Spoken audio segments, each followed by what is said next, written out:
கோயம்புத்தூர்லேயே முதல் முறையாக 30+ செலிபிரிட்டிஸ் வச்சு ஒரு ஈவெண்ட் நடக்குதுன்னு சொன்னால் உங்களால் நம்ப முடியுமா? அதுவும் ஃப்ரீ என்ட்ரி கொடுத்து நீங்கள் வந்தால் மட்டும் போதும்னு சொன்னால் இதெல்லாம் நடக்குமான்னு தானே நினைக்கிறீங்க? நடந்துருச்சு.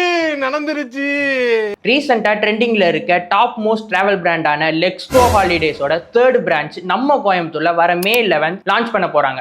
அந்த லான்ச் ஈவெண்ட் கிராண்டாக இருக்கிறதுக்காக சூப்பரான ஸ்டார்நெட் ஈவெண்ட்டை நவ இந்தியாவில் இருக்க நம்ம Hindustan arts and science college ஆடிட்டோரியமில் நடக்க போகுது.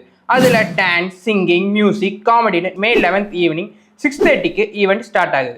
அந்த ஈவெண்ட்டுக்கு வர போகிற செலிபிரிட்டிஸ் யாருன்னு பார்த்தீங்கன்னா, film actress Meenakshi Chaudhary, Priya Varrier, Pragya Nagra, Shivani Narayanan, serial ஆக்ட்ரஸான சஞ்சீவ் கார்த்திக், ஆலியா மானசா, டான்ஸ் பர்ஃபார்மன்ஸ்க்கு அனுகிருத்திக் வாஸ், கேமி, தர்ஷா குப்தா, ரம்யா பாண்டியன், சிங்கிங்க்கு ரக்ஷிதா, சிவாங்கி, மானசி, பிரியங்கா, நித்யஸ்ரீ, திவாகர், சாம் விஷால், ஸ்ரீதர் சேனா, செம ஃபன்னுக்கு நம்ம புகழ், ரக்ஷன், அறந்தாகி நிஷா, அசாரன், டிஎஸ்கே, பழனி, சிடபிள்யூசி சக்தி, கிராண்ட் ஈவெண்ட்டை ஆங்கர் பண்ண ஏஞ்சலின் அண்ட் பாவனான்னு மொத்த பேர் கோயம்புத்தூருக்கு வர போறாங்க. என்ட்ரி ஃப்ரீயா இருந்தாலும் டிக்கெட்ஸ் எல்லாம் ஃபாஸ்டா புக் ஆயிட்டு இருக்கு. டிக்கெட் புக் பண்ண முடியாதவங்க லெக்ஸோ ஹாலிடேஸோட யூடியூப் சேனல்ல லைவ் ஸ்ட்ரீமிங் பண்றாங்க. அதுல பார்த்து என்ஜாய் பண்ணுங்க.